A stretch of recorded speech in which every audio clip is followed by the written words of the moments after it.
దేవుని పరిశుద్ధ నామమునకు మహిమ కలుగునుగాక. ప్రియులారా, ప్రభునామన మీ అందరికీ వందనములు. దేవుని వాక్యము ధ్యానందాము. యెషయా గ్రంథం 53వ అధ్యాయము 7వ వచనం. అతడు దౌర్జన్యము నొందెను, బాధింపబడినను అతడు నోరు తెరవలేదు. వదకు తేబడు గొర్రె పిల్లయు బొచ్చు కత్తిరించి వాని ఎదుట గొర్రెయు మౌనముగానున్నట్లు అతడు నోరు తెరవలేదు. ప్రియమైన దేవుని బిడ్డలారా, క్రీస్తుకు పూర్వం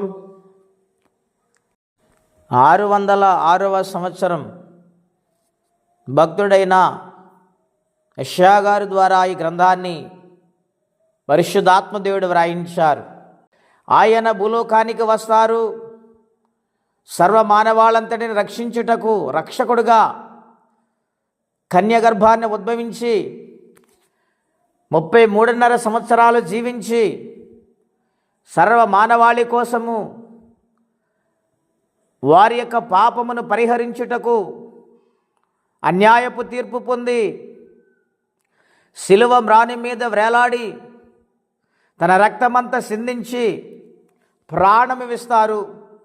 3వ దినాన మృత్యుంజయుడు తిరిగి లేస్తారు అని యెషయా గారి ద్వారా దేవుడు ముందుగానే శిలువను గూర్చిన శ్రమలను ఆయన ఏ విధముగా అనుభవిస్తారో పరిశుద్ధాత్మదేవుడు వ్రాయించారు.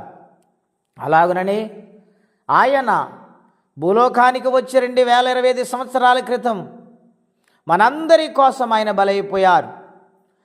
ఆయన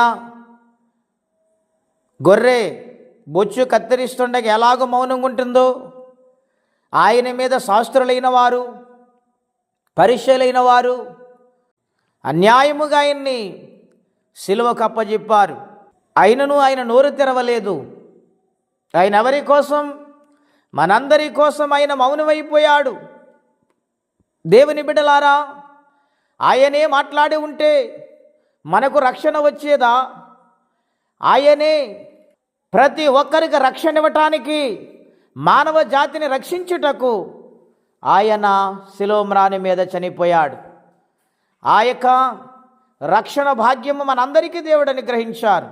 గనుక దేవుని వాక్యాన్ని వింటున్న ప్రతి ఒక్కరూ కూడా, తల్లి కానీ, తండ్రి కానీ, స్నేహితులు కానీ, రక్త సంబంధులు కానీ మన కోసం ప్రాణం పెట్టలేదు, కానీ మన పాపమును కడివేయటానికి ఆయన ప్రాణాన్ని సమర్పించారు.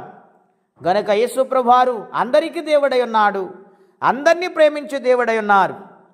గనుక ఆయన సన్నిధానములో రక్షణ కొరకు బ్రతికువారిగా ఉండాలని, ప్రభు కొరకు జీవించేవారిగా ఆయన సన్నిధానములో బ్రతకాలని కోరుకుంటే మాటలు ముగిస్తూ ఉన్నాను. ప్రార్థన అండి.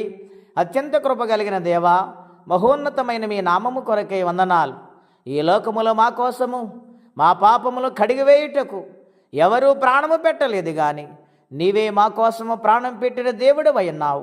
అందును బట్టి మీ కృతజ్ఞతాస్తుతులు చెల్లిస్తున్నాం. మీ ప్రేమ గొప్పది నాయన. అన్యాయము జరుగుతున్న నోరు తెరవలేదు నాయన. నీవు లోకరక్షకుడిగా మందరి కోసము నాయన రక్షించుటకు నాయన ప్రాణమర్పించిన తండ్రివి. అందును బట్టి మీకు వందనాలు.